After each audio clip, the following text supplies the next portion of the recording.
host to half of the Earth's geothermal wonders. This rugged wilderness ignites the imagination. Join us for a ringside seat for exploding geysers, bubbling mud pots, thundering waterfalls, and a gigantic canyon. This tourist mecca in summer is a wonderland in winter. And home to such a diversity of wildlife, it's called America's Serengeti. In the next hour, we'll explore Yellowstone, the first national park, and find out why it's unlike anything on the planet.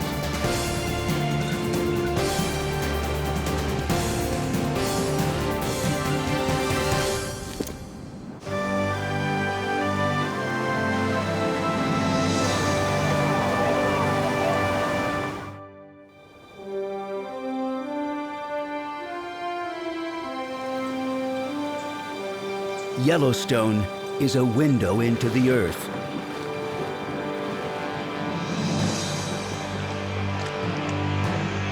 As primal processes spatter and spew, the otherworldly landscape that lured the first humans to the Yellowstone Plateau continues to set it apart.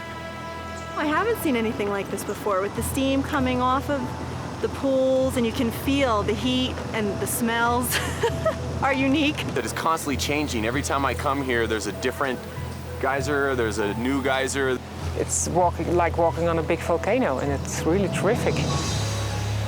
Once described as a place where hell bubbles up, early expeditions, including one led by Dr. Ferdinand Hayden of the U.S. Geological Survey, helped convince Congress to set this land aside. And Hayden led this group of geologists and geographers and photographers, and they came to Yellowstone, and of course they saw the wonders, and they captured the theme of this geyser park.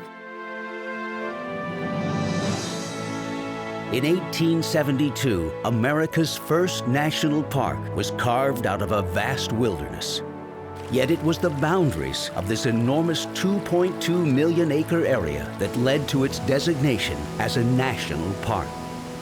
There was a dispute between the territories of Montana and Wyoming as to exactly where it was. It wasn't quite all surveyed. They knew that most of it seemed to be in Wyoming, but part of it was in Montana. They didn't know about the Idaho part yet. And as a result, Congress decided to, well, we'll make it national rather than a state park. A flight over the land offers a glimpse into a violent past. Although the gigantic 30 by 50 mile caldera doesn't look like a volcano, make no mistake, it's one of the largest active volcanoes in the world. The last major eruption, 640,000 years ago, set off 2,500 times more ash than the 1980 eruption of Mount St. Helens. However, since that 640,000-year eruption, we've had approximately 30 additional eruptions that are much smaller. As recently as 70,000 years ago, lava flows filled in the caldera. Like Hawaii's volcanoes, heat comes from a hot spot within the Earth. The type of lava flow we have here is about 1 million times stickier or thicker than a Hawaiian sort of eruption. That means that when it erupts, it tends to blow up much more explosively. So this is one of the most explosive type of volcanoes in the world.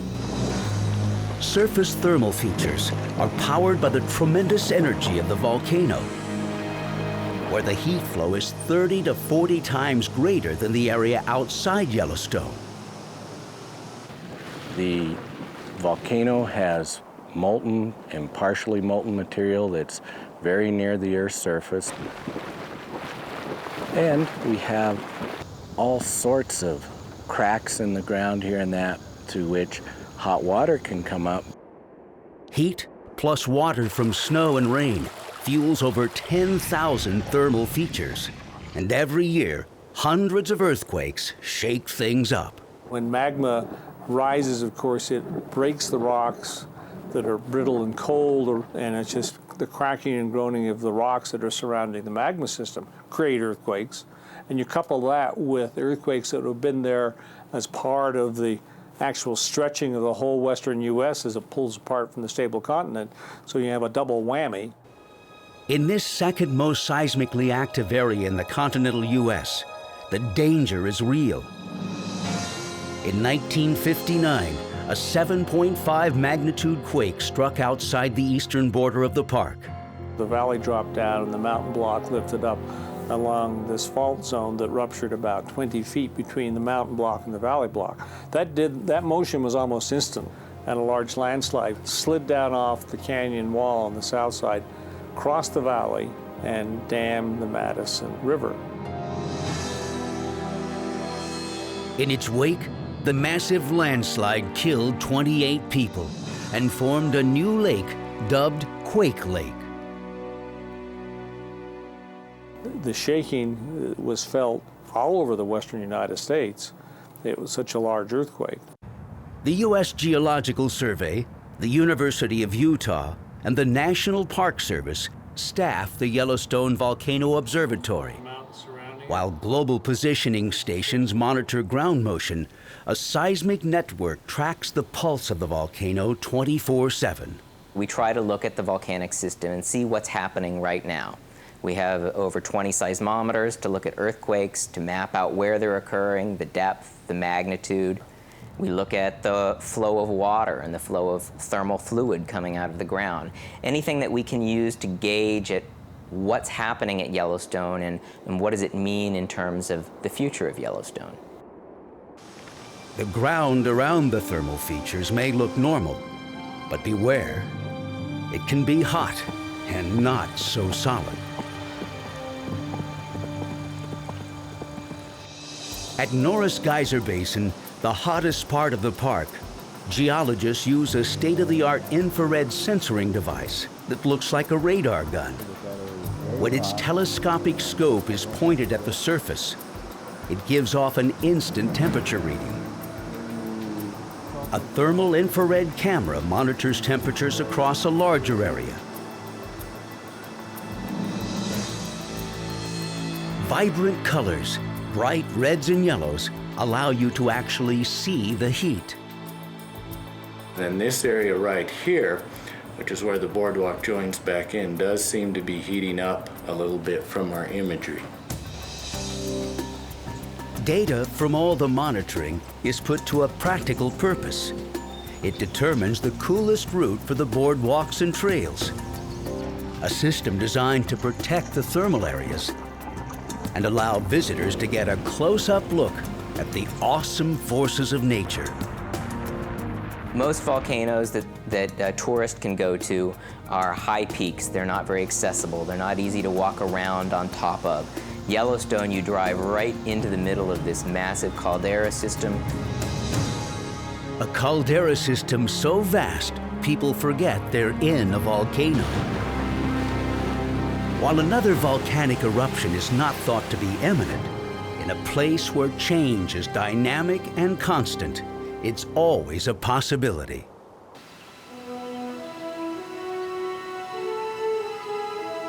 Unlike national parks that preserve one outstanding feature, Yellowstone has plenty to see. Of the 5 roads that lead to the park, the north entry through the Roosevelt Arch is the classic gateway. Dedicated by President Theodore Roosevelt in 1903, it bears the inscription, "For the benefit and enjoyment of the people." Back then, a train brought in tourists who connected to stagecoaches or covered wagons to tour along a figure-8 road called the Grand Loop. Now paved, it's still a great way to see the sights. Mammoth Hot Springs is one of many unusual stops. This cluster of colorful terraces is a curiosity.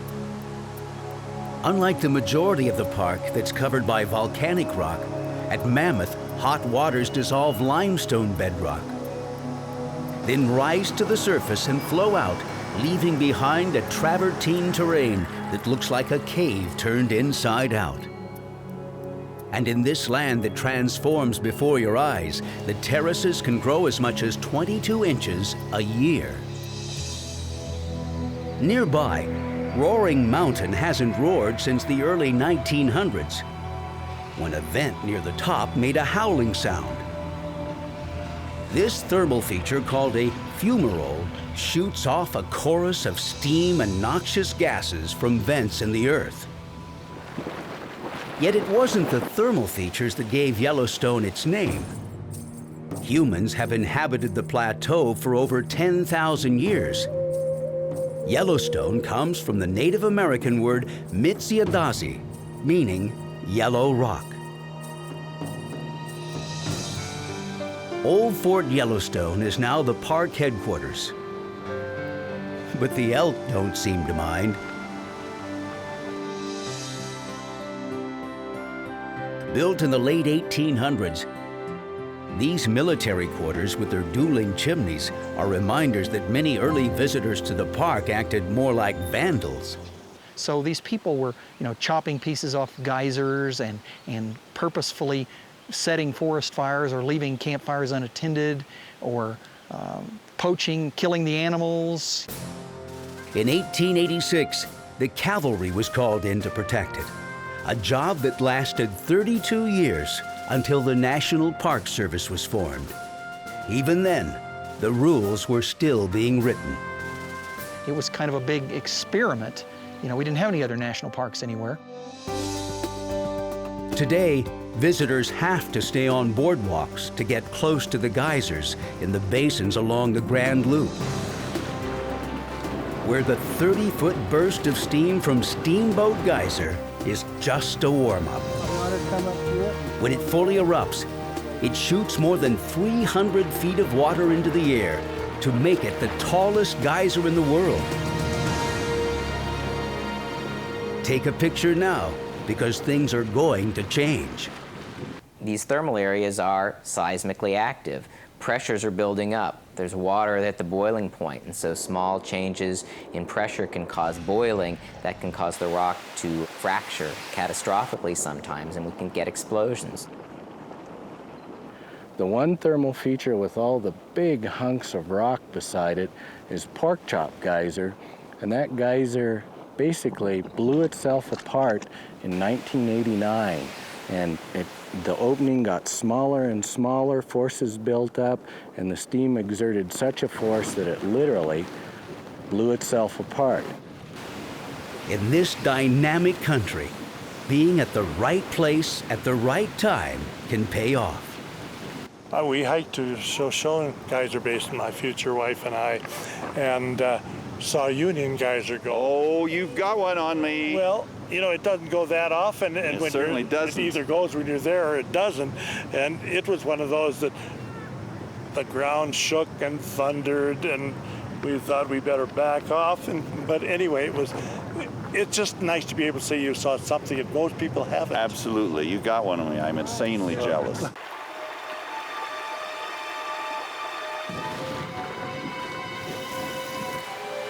While there's water everywhere, forget a drop to drink. Don't touch it, even if it's an inviting shade of blue.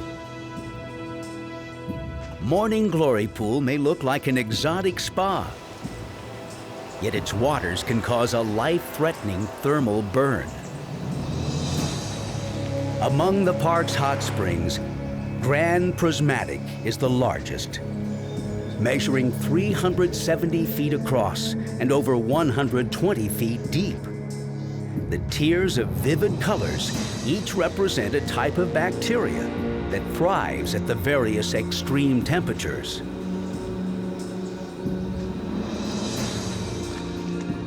Other unearthly sights include Yellowstone's most celebrated mud pot. Here, heat and acid dissolve rock into the bubbling clay of Fountain Paint Pot.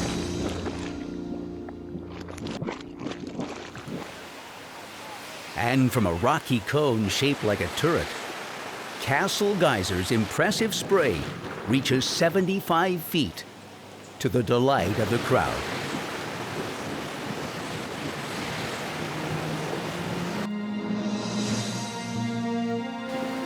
Within 1 mile of the upper geyser basin, some 150 geysers form the largest concentration in the world.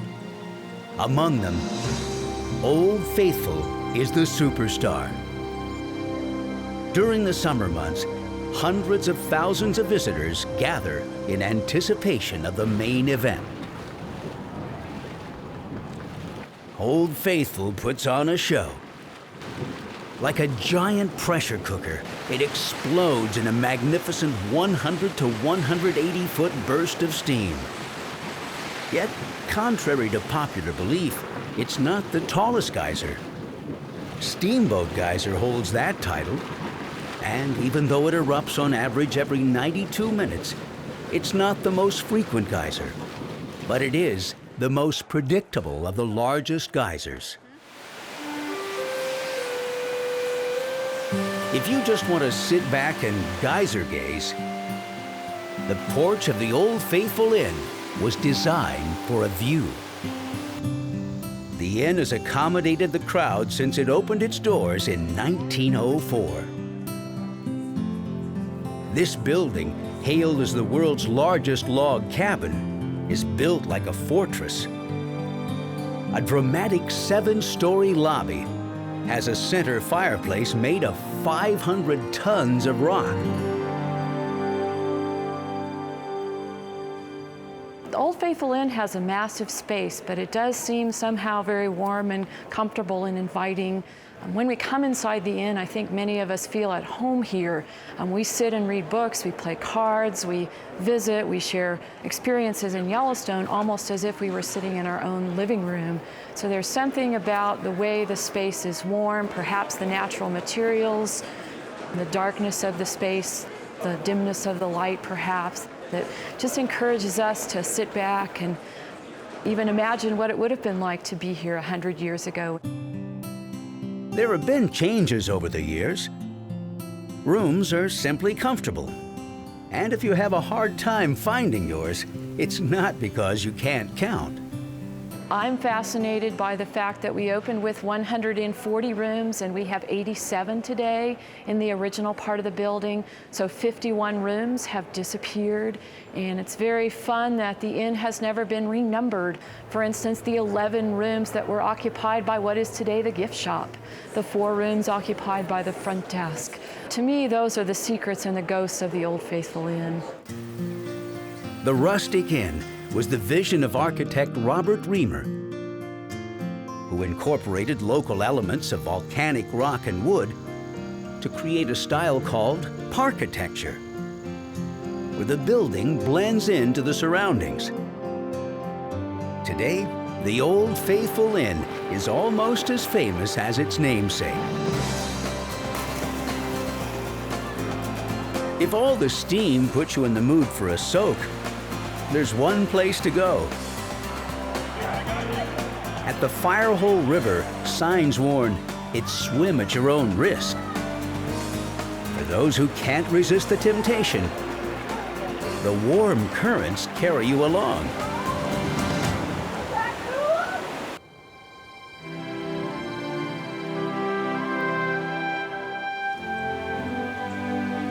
Vast, beautiful, and untamed. The mountains and valleys of Yellowstone provide one of the premier habitats on the planet. Tucked away in the northeast corner of the park, Lamar Valley is called America's Serengeti. It's an interesting comparison in that, in fact, we're nothing like East Africa. We're a montane, high mountain, severe winter ecosystem. But the unique part of Yellowstone includes the intact native predator-prey community, wherein these native prey populations still migrate. And long-distance migration is an increasingly rare phenomenon in wildlife in the 21st century.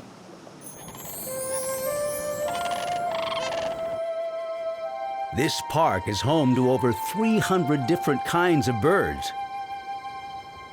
Among them, the American pelican. An expert fisher makes a dive for a meal. Overhead, an osprey carries off the catch of the day. If you're lucky, you might even see the largest waterfowl in North America, gliding gracefully along. The trumpeter swan resident population is less than 21 birds. Elk, hunted outside the park, are not so skittish of humans here. And the buffalo tend to ignore the crowds that jam the roads to get a look. Among the 60 species of mammals, one elusive creature stops traffic every time. I didn't think wolves were going to be visible from roadsides. And actually, that is the best place in Yellowstone to see wolves. They've grown accustomed to cars and people staying on the road. When you try and go out and see one yourself, they respond like a wild animal and run away. Once abundant, the gray wolf was hunted to the point of extinction in these parts, until the winters of 1995 and 96, when 31 wolves were restored to their former range.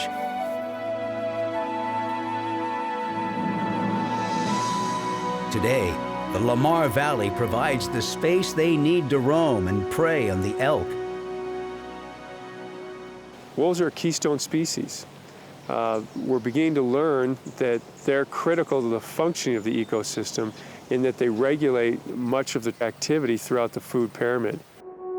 Their numbers have grown to more than 300.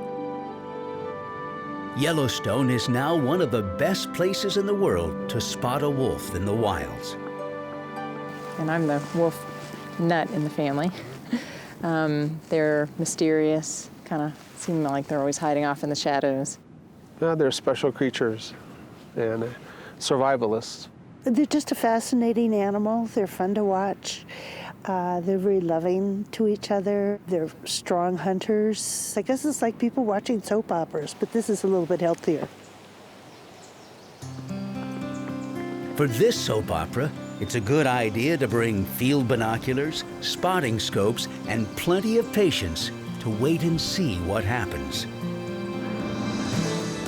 In this land of predators and prey, the wolf is part of a trio of cunning carnivores that includes the park's other top dog.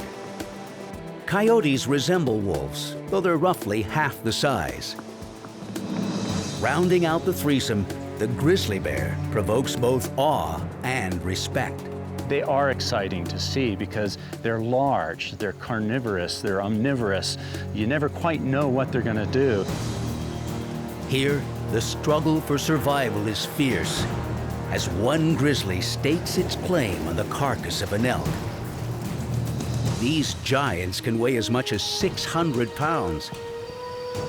Yet, they can sprint up to 35 miles an hour. An endangered species, their population is now on the rise. Park rangers warn to keep an eye out for bears, including the grizzly's smaller cousin, the black bear. Still, seeing a bear in the wild is always a thrill. It's in fact an extraordinary experience for most visitors who have never even seen this kind of landscape before. So you arrive here, you're very excited, your heart's going, and then you see an animal that you've just wanted to see, like a bear, a black bear, a grizzly bear. The vehicle stops and everybody bails out and quite often forgets common sense. Bear management has evolved over the years. For a close encounter, visitors once fed bears from car windows. Today, there are strict regulations for handling food, and the park requires that people stay 100 yards away from a bear. A good rule to go by is, if an animal notices you, you're too close. The open meadows of Yellowstone are good places to spot elk feeding on the grasses. The park's huge population hovers around 20,000.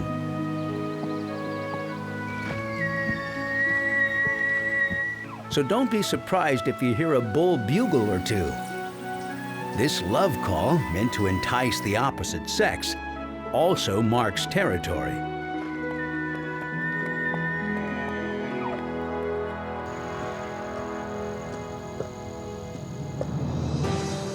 Like elk, bighorn sheep possess a signature set of headgear used for defense as well as dominance. But these headbangers are agile climbers, capable of outmaneuvering predators along the sheer cliffs and rocky outcrops.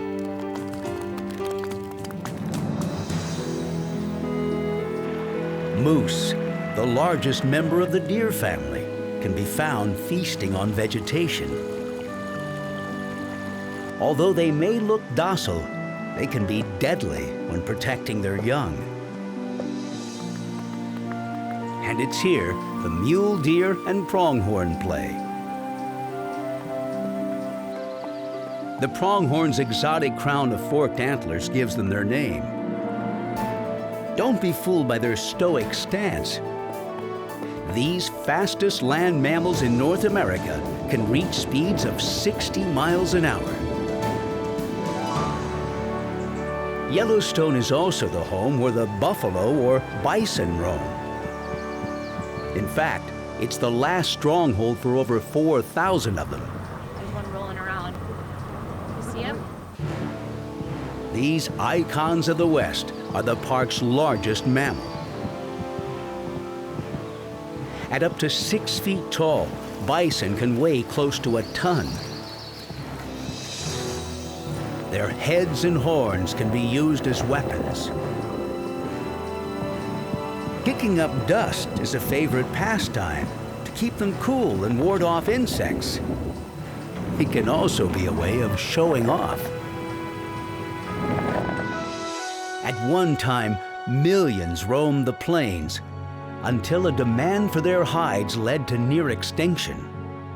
In 1902, Yellowstone imported 21 bison to supplement an existing herd of less than 50. From that small number, they've grown into the largest free-ranging herd in the world. This is the harshest place in North America for bison. It is also the last place where bison persisted as wildlife, free-ranging wildlife in the United States. They've recovered, and their ability to survive in deep winter, to fend off predators, and their good, strong family social organization just makes them a wonderful study animal. The resurgence of the bison and wolf populations are Yellowstone's biggest success stories. And people get a great deal of excitement about not going to a zoo and seeing this, but seeing this wild animal right out in front of them. And it's hard to find that anywhere else in the world on the side of the road.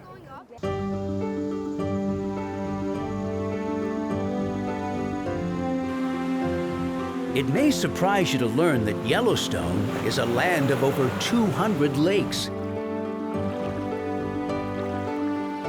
Among them, one was once dubbed an inland sea.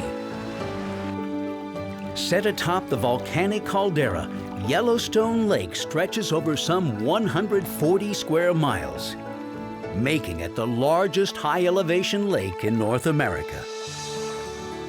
Gracing the shoreline is the Lake Yellowstone Hotel. This most elegant and oldest operating hotel in the park was built to appeal to wealthy patrons from the East. A renovation by architect Robert Reamer in 1903 gave it its charm. It's kind of an unusual hotel for Yellowstone. It's not the rustic architecture that we're so familiar with in the national parks. Instead, it predates that. It's bright yellow with the Ionic columns in the style of old 19th century Eastern seaside hotels. In the 1980s, another extensive renovation returned the hotel to its former glory.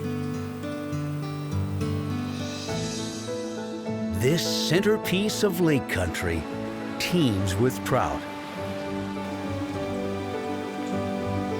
From the Bridge Bay Marina, guided fishing trips take you to spots where the fish are biting.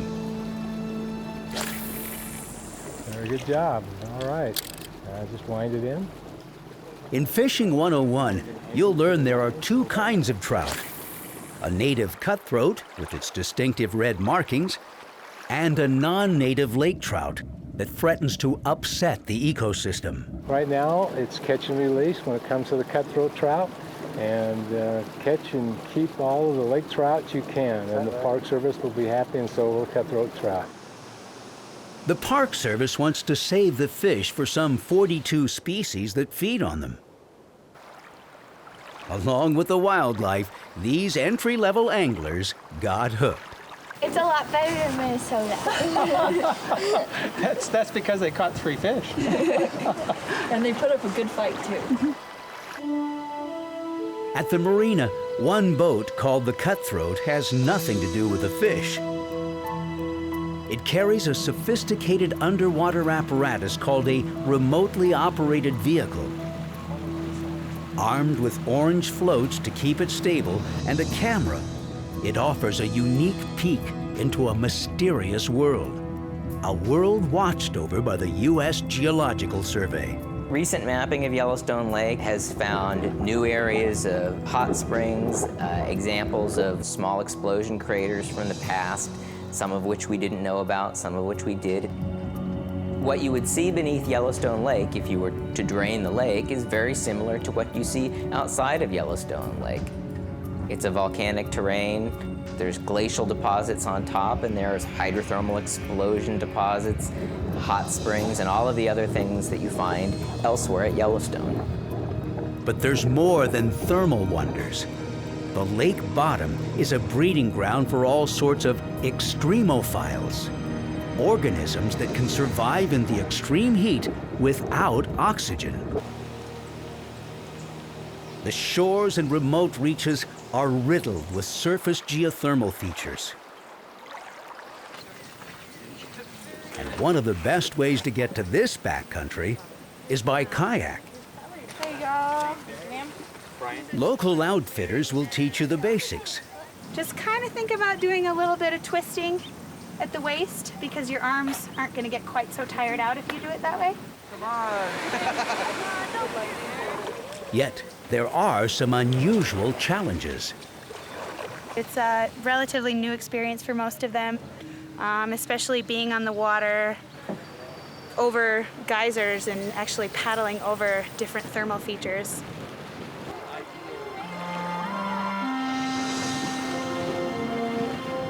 Whether you travel by kayak or canoe, the view from the water is well worth the trip. You can kind of get a different impression of the, these thermal areas from this perspective. It's colors and things like, and hot waters just coming out of the earth. It's great.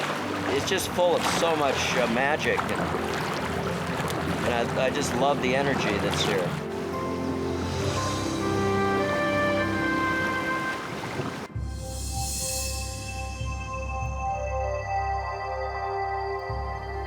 At Yellowstone National Park, summer's the exception. 6 to 7 months of winter is the norm. And it's a wonderland. During the big chill, when the thermometer hovers around 0 degrees and the snow piles up, the place empties out. I like getting up in the morning on a cold, crisp day and watching the sunrise. You're skiing along and all of a sudden the geyser erupts, and it's nice in the winter because you're the only person there. So you kind of feel like maybe one of the first explorers that ever got to see this area, and it's completely unique. To ward off the cold, the National Park Service operates a series of warming huts. And there's a choice of ways to get around the miles of unplowed roads. A passenger van mounted on skis with tracks does the trick. On this heated ride, there are several stops to take in the views.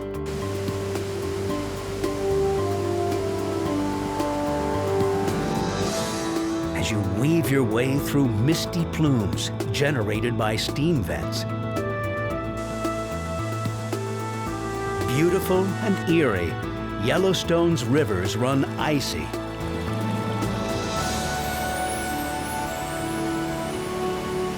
And snow collects in the canyons.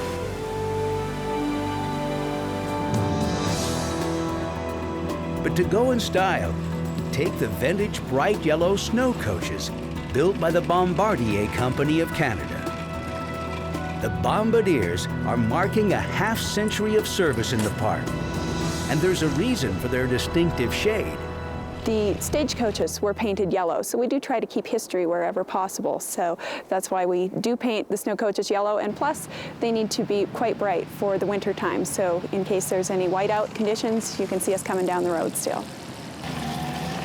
Equipped with tank treads for traction on the outside, inside, it's a workout behind the wheel.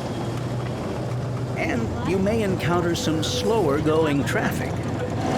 See how they always walk in front of me because they have that eye on the side, and so they're just looking at me and they just end up drifting.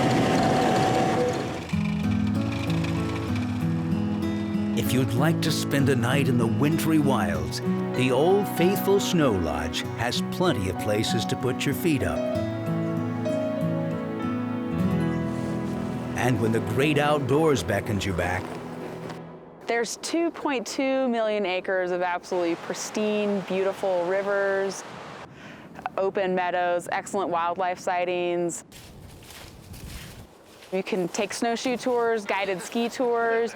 You can go out on your own. We offer lessons.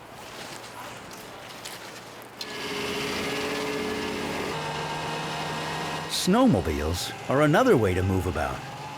When you're going into the snow and everything is white, the trees are white, the branch and everything, it's just, you feel like you're on Mars. Yet they stir up a lot of controversy along with the snow. Environmentalists' attempts to ban them have failed, but a daily quota of 720 is strictly enforced. For those who prefer fewer restrictions, outside the park's northeast gateway, Cook City is Snowmobile Central.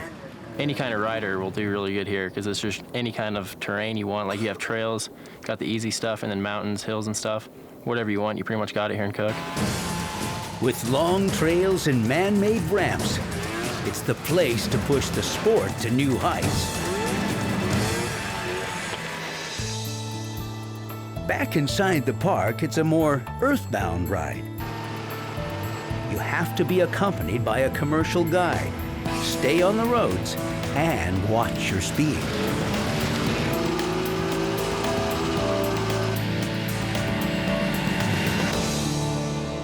Winter sports aren't the only activities. Many come just for the wildlife. But only the strong survive a Yellowstone winter. All the softies have left. The ravens, the magpies, the eagles are still here. Some of the water birds that can stay around open water are here. Bison are really designed for this. They're really more comfortable now than they are in the summer. They've got enough fur on them that you could take over the sheep industry if you could find shearers that could handle them. From the rustic campus at Buffalo Ranch, the Yellowstone Institute offers field trips to places where the wolves stand out against a blanket of white. With an ability to run fast over snowdrifts, they have enough stamina to cover 20 miles of hunting a day. The wolf watchers are also a hardy bunch. It's cold, but it's all about the gear. I saw probably 5 or 6 wolves down in the valley, and actually they were just sort of walking around, but then all of a sudden they did lie down and just sort of taking a rest, and it was quite a treat to see the wolves. For those who brave the cold, Yellowstone in winter is a magical place, a wilderness they have mostly to themselves.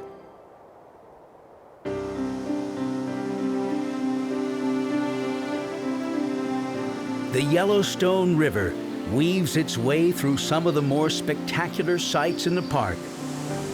At over 670 miles, it's the longest stretch of free-flowing water in the lower 48 states. And you may be surprised to find the river has cut its own Grand Canyon.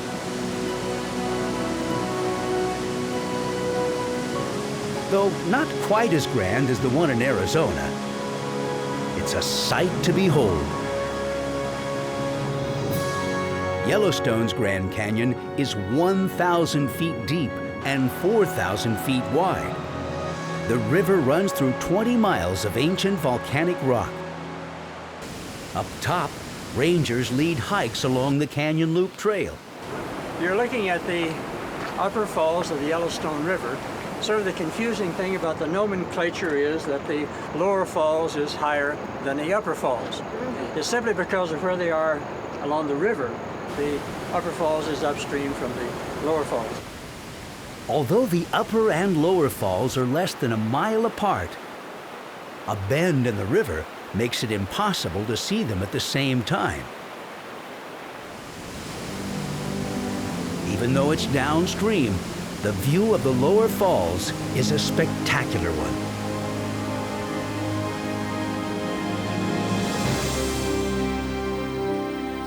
There are two Yellowstones. The one you see from the road, which is what the majority of visitors see, and the backcountry. I think it's a shame that most people never really get to see Yellowstone. They just go like maybe 100 yards off the highway and say, oh, isn't that neat? And then go look at something else. Where we were, we didn't see anybody for basically 4 days. You're liable to see animals undisturbed in their native habitats, and you're liable to see the petrified trees, as well as hundreds of miles of undisturbed streams and rivers that hardly anybody sees. Geysers, hot springs, mud pots, and steam vents, they're all in the backcountry. From May to November, 40,000 fly fishers wade through the multitude of waterways. Yellowstone is an angler's dream come true. Even if it's catch and release, it's all about the sport. I caught four fish in 40 minutes. It's the best trout stream in the country, maybe the world.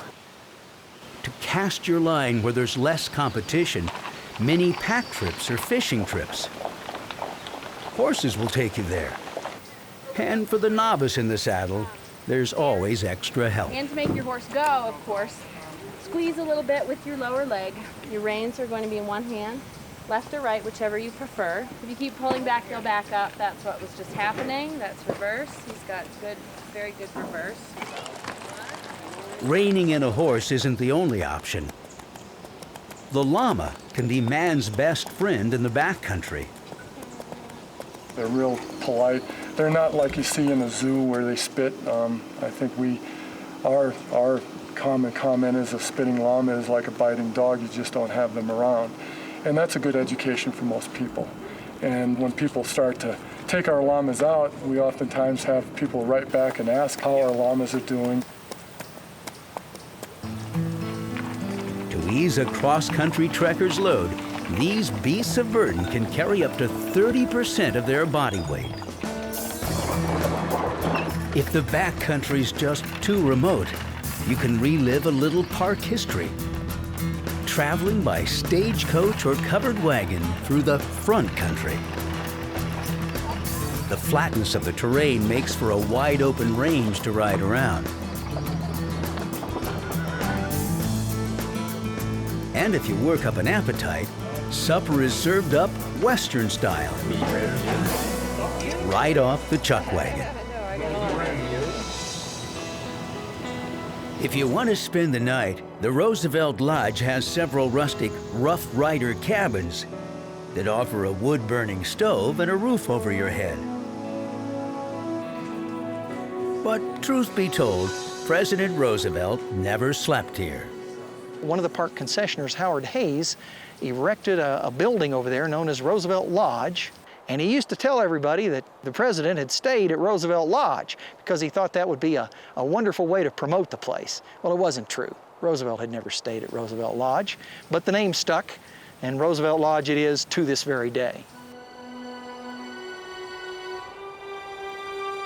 Around the park, there's one common sight. Stands of charred lodgepole pines are solemn reminders of the summer of 1988. In one of the driest summers on record, lightning and human-caused fires that began in June escalated out of control by July.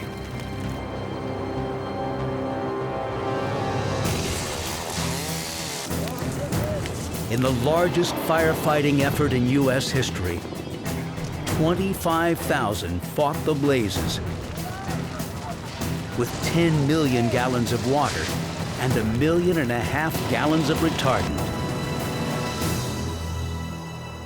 When September snows finally extinguished the blazes, over 1/3 of the park lay barren. Many predicted the demise of Yellowstone. Yet, in just a few years, grasslands returned to their pre-fire lushness. Fresh seedlings emerged. Biologists observed bears were more likely to graze at burned than unburned places. Extensive studies on the aftermath led to an understanding of the benefits of forest fires to the ecosystem. One of the things that's really interesting about Yellowstone is the relationship of the geology, that is the rocks, their composition, of the temperature, of the acidity, of the ground shaking, to the ecology, to how the soils develop, how the vegetation develops, how the animals use different areas for pathways than others. And we call this the Yellowstone geoecosystem.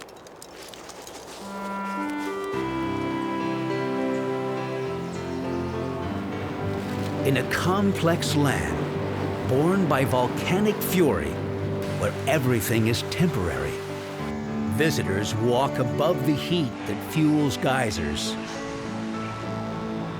Noxious fumes billow up from vents in the earth, and herds of wildlife roam. I'm just awed.